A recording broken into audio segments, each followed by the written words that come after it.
So hello, how are you? I'm a physics teacher Snehal sir, and from today we are going to start a new chapter for class 10th and that is reflection and refraction of light. तो आज से हम क्या करेंगे, class 10th का reflection and refraction of light ये chapter start करेंगे।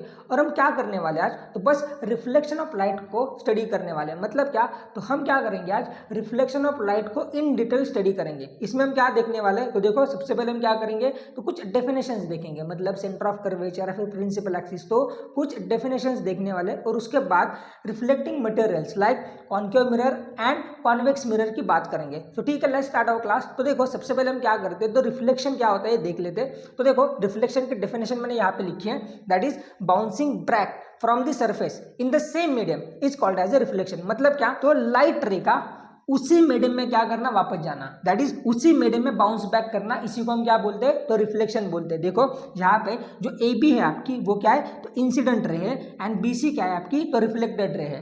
तो जो ए बी इंसिडेंट रे है वो क्या कर रही है, तो सरफेस को हिट करने के बाद उसी मीडियम में वापस जा रही है, उसी मीडियम में बाउंस बैक कर रही है, या फिर हम ऐसा भी बोल सकते हैं कि उसी मीडियम में रिफ्लेक्ट बैक कर रही है। इसी को हम क्या बोलते हैं, तो रिफ्लेक्शन बोलते हैं, that is reflection of light बोलते हैं। अब देखो इसका एक रूल होता है, that is reflection of light का एक रूल होता है, that is angle I is equal to angle are.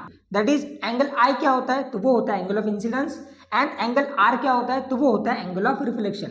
मतलब क्या, तो angle of incidence is equal to angle of reflection. तो ये क्या होता है, तो रिफ्लेक्शन का लॉ होता है, that is angle of incidence किसके बराबर होता है, तो एंगल ऑफ रिफ्लेक्शन के बराबर होता है। अब देखो हम क्या करते हैं, तो angle of incidence and angle of reflection क्या होता है वो देख लेते हैं। देखो एंगल ऑफ इंसिडेंस क्या होता है, तो the angle made by incident ray normal to the surface, that is this is angle of incidence. मतलब क्या, तो angle made by incident ray normal to the surface. Normal क्या होता है, तो normal is the perpendicular line to the surface. मतलब इस surface को जो परपेंडिकुलर लाइन हम ड्रॉ करते हैं उसी को हम क्या बोलते हैं, तो नॉर्मल बोलते हैं। तो जो एंगल इंसिडेंट रे सरफेस के नॉर्मल के साथ बनाते हैं उसको हम क्या बोलते हैं, तो एंगल ऑफ इंसिडेंस बोलते हैं। देखो फिर से, the angle made by incident ray normal to the surface is called as angle of incidence. अब देखो ये सवाल आ सकता है कि जो एंगल ऑफ इंसिडेंस है वो इतना कॉम्प्लिकेटेड क्यों बना है। मतलब हम क्या कर सकते थे, तो एक नॉर्मल एंगल भी एंगल ऑफ इंसिडेंस बोल सकते थे। मतलब सपोज ये आपका सरफेस है और ये आपकी इंसिडेंट रे है, तो हम क्या कर सकते थे, ये भी एंगल ऑफ इंसिडेंस बना सकते थे या फिर ये एंगल ऑफ इंसिडेंस भी बना सकते थे। तो हमें इतना कॉम्प्लिकेटेड करने की क्या जरूरत है। फॉर एग्जांपल हमें क्या करना है, सबसे पहले तो सरफेस को एक नॉर्मल ड्रॉ करना है और उस नॉर्मल के साथ जो इंसिडेंट रे एंगल बनाएगी उसको हम क्या बोलेंगे, तो एंगल ऑफ इंसिडेंस बोलेंगे। तो इतना कॉम्प्लिकेटेड करने की क्या जरूरत थी। यहाँ पर हम क्या कर सकते थे, सिंपली ये एंगल ऑफ इंसिडेंस बोल सकते थे या फिर ये एंगल ऑफ इंसिडेंस बोल सकते थे। तो देखो हर बार जो आपका सरफेस होता है ना वो नॉर्मल सरफेस नहीं होता। मतलब कभी कभी क्या होता है, तो सरफेस इंक्लाइन सरफेस भी आ सकता है या फिर सरफेस रफ सरफेस भी आ सकता है। तो उस केस में क्या होता है, तो बहुत प्रॉब्लम आती है। इसलिए हमने क्या किया है, ये रूल बनाया है। देखो अगर सरफेस ऐसे इंक्लाइन सरफेस है और आपकी ये इंसिडेंट रे है, तो इस केस में आप क्या करोगे, कौन सा एंगल ऑफ इंसिडेंस लोगे, मतलब ये वाला एंगल ऑफ इंसिडेंस लोगे या फिर ये वाला एंगल ऑफ इंसिडेंस लोगे। या फिर सपोज सरफेस इस तरह इंक्लाइन है और इंसिडेंट रे इसे आ रही है, तो आपको इन दोनों में से कौन सा एंगल ऑफ इंसिडेंस लोगे, तो ये कंफ्यूजन ही ना हो इसलिए क्या किया गया, तो एक रूल बनाया गया और जो सभी के लिए यूनिफॉर्म है। आपको क्या करना होगा, तो बस एक सरफेस को एक नॉर्मल ड्रॉ करनी है और उस नॉर्मल के साथ जो एंगल इंसिडेंट रे बनाएगी उसी को हम क्या बोलेंगे, तो एंगल ऑफ इंसिडेंस बोलेंगे।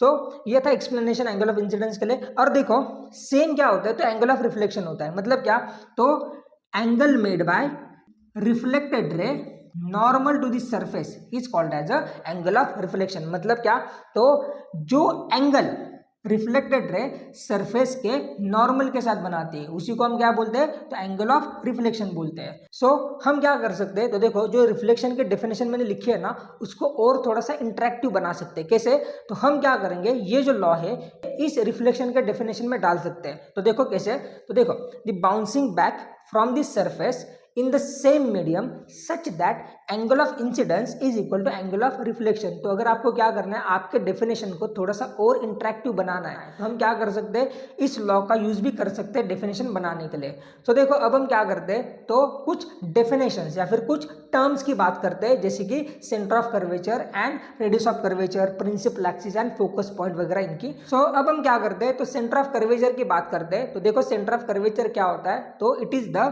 Centre of the sphere of which the spherical mirror is a part. मतलब क्या, तो ये उस स्फीयर का सेंटर होता है जिस स्फीयर से आपने क्या किया है, तो मिरर को बनाया है, उसी को हम क्या बोलते हैं, तो सेंटर ऑफ कर्वेचर बोलते हैं। देखो ये क्या है, तो इस स्फीयर का सेंटर है और इस स्फीयर से ही आपने क्या किया है, तो ये मिरर को बनाया है, इसी को हम क्या बोलेंगे, तो centre of curvature. For example अगर हम क्या करते, तो ये स्फीयर क्या करते, यहाँ से कट कर देते इसे, और जो पार्ट बच रहा है, मतलब ये पहले स्फीयर था, हमने क्या करते, कट करके इतना ही पार्ट रखा, और अब हम क्या करेंगे, तो इसका ये जो साइड है उसको हम क्या कर देंगे, कोटिंग कर देंगे।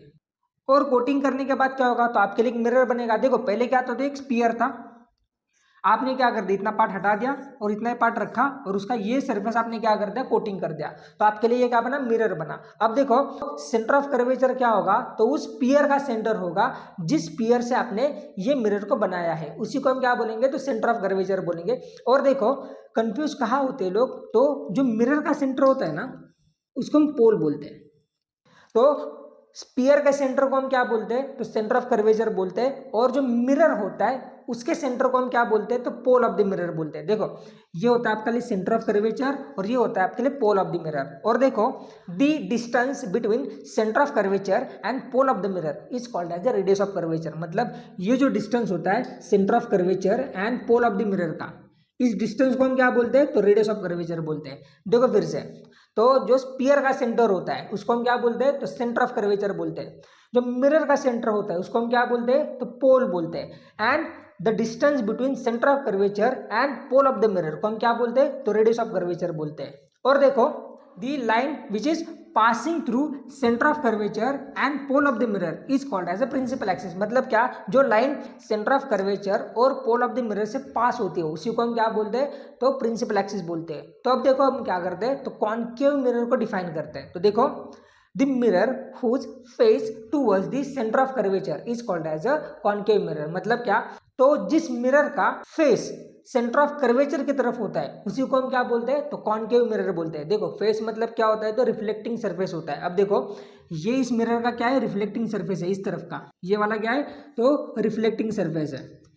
तो ये जो सरफेस है मिरर का वो क्या है, तो फेस है। मतलब क्या, तो रिफ्लेक्टिंग सरफेस है, क्योंकि ये आपने क्या कर दिया, कोटिंग कर दिया है। तो अगर कोई भी मिरर का जो फेस है वो कहाँ पे है, तो सेंटर ऑफ कर्वेचर की तरफ है, तो ये क्या होता है आपके लिए, कॉन्केव मिरर होता है। देखो the mirror whose face towards the centre of curvature is called as a concave mirror. और देखो सिमिलरली क्या होती है, तो कॉन्वेक्स मिरर होती है। कैसे, तो देखो अब आपके पास ये स्फीयर है, आप क्या करोगे, इस स्फीयर का ये वाला पार्ट हटा दोगे, मतलब इतना ही पार्ट रखोगे। देखो ये वाला पार्ट, तो देखो मैंने क्या किया, तो स्फीयर का ये पार्ट हटा दिया और इतना ही रखा। अब मैं क्या करूंगा, इसको कोट कर दूंगा, मतलब इसकी क्या करूंगा, मैं कोटिंग कर दूंगा। अब ये आपके लिए बना मिरर। अब ये जो होगा वो क्या होगा, तो रिफ्लेक्टिंग सरफेस होगा। मतलब ये क्या होगा, तो फेस होगा मिरर के लिए। तो ये जो सरफेस होगा इस तरफ का, ये क्या होगा, तो फेस ऑफ द मिरर। मतलब ये होगा फेस, और ये होगी बैक, जहां पे आपने क्या किया है, कोटिंग किया है। तो अब मैं डेफिनेशन कैसे बनाता हूं, देखो कॉन्वेक्स मिरर के लिए, तो the mirror whose back towards the centre of curvature is called as a convex mirror. देखो ये क्या है, तो फेस है, और ये क्या है, तो बैक है ना। तो अगर कोई भी मिरर का बैक कहाँ पे है, तो सेंटर ऑफ कर्वेचर की तरफ है, तो ये क्या हो गया आपके लिए, कॉन्वेक्स मिरर। और अगर कोई भी मिरर का फेस आपके लिए क्या है, तो सेंटर ऑफ कर्वेचर की तरफ है, तो ये क्या होगा आपके लिए, कॉन्केव मिरर। ठीक है, तो ये होता है डिफरेंस कॉन्वेक्स मिरर में और कॉन्केव मिरर में। अब देखो हम क्या करते हैं, तो फोकस पॉइंट की बात कर लेते हैं, या फिर प्रिंसिपल फोकस की बात कर लेते हैं। तो देखो the rays which are parallel to principal axis after reflection passes through a common point and that point is called as a principal focus या फिर focus point। मतलब क्या, तो जो भी रेज प्रिंसिपल एक्सिस को पैरेलल होती है, देखो ये जो रेज प्रिंसिपल एक्सिस को क्या है, पैरेलल है। मतलब जितनी भी रेज प्रिंसिपल एक्सिस को पैरेलल होती है वो रिफ्लेक्शन के बाद एक कॉमन पॉइंट से पास करती है। मतलब क्या, तो जितनी भी रेज प्रिंसिपल एक्सिस को पैरेलल होती है वो रिफ्लेक्शन के बाद एक कॉमन पॉइंट से पास करती है, और उसी पॉइंट को हम क्या बोलते हैं, तो प्रिंसिपल फोकस बोलते हैं या फिर फोकस पॉइंट बोलते हैं। देखो रिफ्लेक्शन के बाद क्या होगा, तो एक कॉमन पॉइंट से पास करेगी। देखो इसे, मतलब ये जो पॉइंट होगा उसी को हम क्या बोलेंगे, तो फोकस पॉइंट बोलेंगे या फिर प्रिंसिपल फोकस बोलेंगे। और देखो the distance between pole of the mirror and the focus point या फिर प्रिंसिपल फोकस को हम क्या बोलते हैं, तो फोकल लेंथ बोलते हैं। मतलब अगर ये आपका फोकस पॉइंट है तो पोल एंड फोकस पॉइंट के बीच का डिस्टेंस जो होगा उसी को हम क्या बोलेंगे, फोकल लेंथ बोलेंगे। देखो फिर से एक बार डेफिनेशन बताता हूं, तो the rays which are parallel to principal axis after reflection passes through a common point and that point is called as a principal focus and the distance between focus point and pole of the mirror is called as a focal length। तो ये होगी definition focus point के लिए, किसके, तो concave mirror के focus point के लिए। और देखो ये जो मिरर होते हैं ना कॉन्केव मिरर, उसको हम क्या बोलते हैं, तो कॉन्वर्जिंग मिरर भी बोलते हैं, क्योंकि देखो ये जो रेज आ रही है इस मिरर के ऊपर वो क्या कर रही है मिरर, तो इन रेज को इसे नीचे दबाने का काम कर रही है ना, इसीलिए क्या होता है, तो इसको हम कॉन्वर्जिंग मिरर भी बोलते हैं। और देखो अगर हमें focus point of the convex mirror की डेफिनेशन देखनी है तो हम कैसे करेंगे, तो देखो all the rays which are parallel to principal axis of a convex mirror after reflection diverges, मतलब क्या होगा, जितनी भी रेज प्रिंसिपल एक्सिस को क्या है, तो पैरेलल है, आफ्टर रिफ्लेक्शन डाइवर्जेस मतलब क्या होगा, तो जो भी रेज प्रिंसिपल एक्सिस को पैरेलल होगी रिफ्लेक्शन के बाद क्या होगा, तो कॉन्वेक्स मिरर क्या कर देगी, उनको डाइवर्ज कर देगी, मतलब ऐसे डाइवर्ज कर देगी। And when diverging raise produced backward all the rays passes through a common point and that point is called as a focus point और principal focus। मतलब क्या, तो ये जो डाइवर्जिंग रेज है अगर हम क्या करते हैं, इनको बैकवर्ड प्रोड्यूस कर रहे हैं तो ये सभी रेज क्या करेगी, तो एक कॉमन पॉइंट से पास करेगी और उसी पॉइंट को हम क्या बोलेंगे, तो फोकस पॉइंट बोलेंगे। मतलब देखो अगर मैं क्या कर रहा हूँ, इसको बैकवर्ड प्रोड्यूस कर रहा हूँ, दैट इज जब भी डाइवर्जिंग रेज हम क्या करते हैं, बैकवर्ड प्रोड्यूस करते हैं, तो क्या होता है, तो वो सभी रेज एक कॉमन पॉइंट से पास करती है और उसी को हम क्या बोलते हैं, तो फोकस पॉइंट बोलते हैं या फिर प्रिंसिपल फोकस बोलते हैं। और यहाँ पर भी जो फोकल लेंथ होती है that is the distance between pole of the mirror and principal focus is called as a focal length. So ये होता है focus point and focal length for convex mirror. देखो डेफिनेशन अलग अलग है दोनों। अगर हम क्या करते हैं, कॉन्केव मिरर की बात करते हैं तो हो क्या रहा है, तो ये रेज को क्या कर रही है, कॉन्वर्ज कर रही है, और यहाँ पर कॉन्वेक्स मिरर क्या कर रही है, तो रेज को डाइवर्ज कर रही है, इसलिए हम इसको क्या बोलते हैं, तो डाइवर्जिंग मिरर भी बोलते हैं और इसको हम क्या करते हैं, तो कॉन्वर्जिंग मिरर भी बोलते हैं। और देखो दोनों के लिए जो फोकस पॉइंट है उसकी डेफिनेशन अलग अलग है। अगर हम यहाँ पे की बात करते हैं, मतलब कॉन्केव मिरर की, यहाँ पे कैसे डेफिनेशन है, तो the rays which are parallel to principal axis after reflection passes through a common point and that point is called as a focus point। And अगर हम क्या करते हैं, तो कॉन्वेक्स मिरर के लिए फोकस पॉइंट की बात करते हैं तो उसके लिए डेफिनेशन कैसी है, तो the rays which are parallel to principal axis after reflection rays diverges and when diverging rays produced backward then all the rays passes through a common point and that point is called as a focus point। so yes, this is it for today। अगर आपको video अच्छा लगा तो please like कर देना, share कर देना and yes, thank you so much for your time।